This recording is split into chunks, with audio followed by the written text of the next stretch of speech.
मोदी चोर, बीजेपी चोर, मोदी चोर, बीजेपी चोर। एक तरफ नरेंद्र मोदी हैं तो दूसरी तरफ ममता बनर्जी है।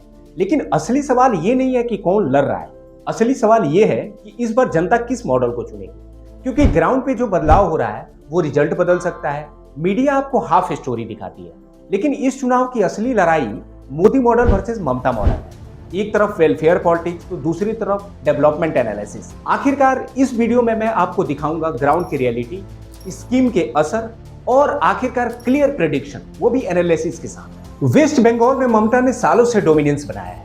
उन्होंने लेफ्ट को हराया है जो कि 31 सालों से राज कर रहे थे। कांग्रेस को उसने कमजोर किया है। लेकिन 2021 में पहली बार सीरियस चैलेंज जब आता है जब भाजपा 3 सीट से 77 सीट पे पहुंच जाती है, लगभग 38% वोट शेयर। ये सिर्फ इंक्रीजमेंट नहीं था, ये सिग्नल था कि बंगाल में इस बार इक्वेशंस बदल रहे हैं। इस चुनाव में कोर लड़ाई स्कीम पे है। ममता बनर्जी के मॉडल लक्ष्मी भंडार योजना, जो कि डायरेक्ट कैश अकाउंट में जाते हैं, ये सबसे बड़ी स्कीम थी ममता बनर्जी की। स्वास्थ्य साथी, ये धरातल पे सबसे बड़े यूज किए जाने वाले स्वास्थ्य साथी स्कीम जो कि हेल्थ केयर से रिलेटेड है।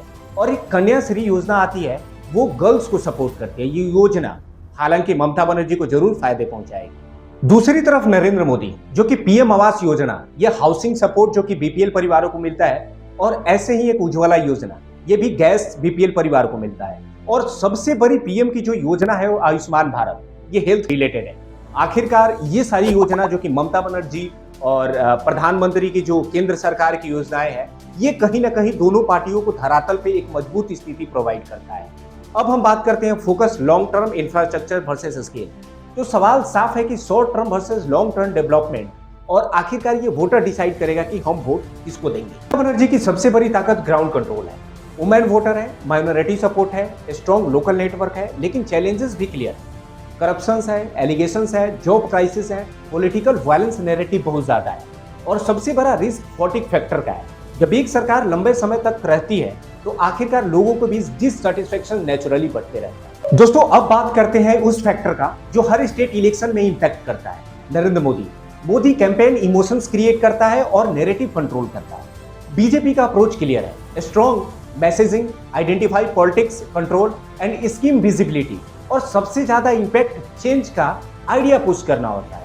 आखिरकार ये कहीं ना कहीं बीजेपी को वहां पे मजबूत स्थिति प्रोवाइड कर रही है। अब सबसे important ground reality. Rural Bengal area में ममता अभी भी स्ट्रॉन्ग है।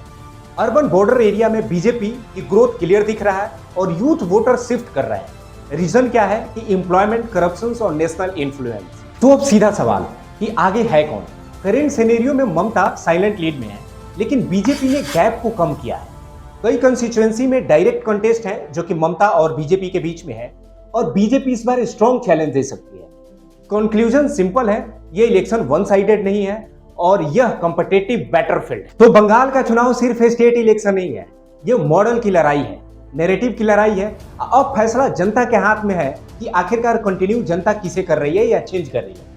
कमेंट में बताइएगा कि आपका एनालिसिस क्या कहता है, और अगर आप हमारे वीडियो पे नए हैं तो चैनल को सब्सक्राइब कर लेना और बेल आइकन जरूर दबा लेना, ताकि आपको नेक्स्ट वीडियो ऐसे ही मिलता रहे।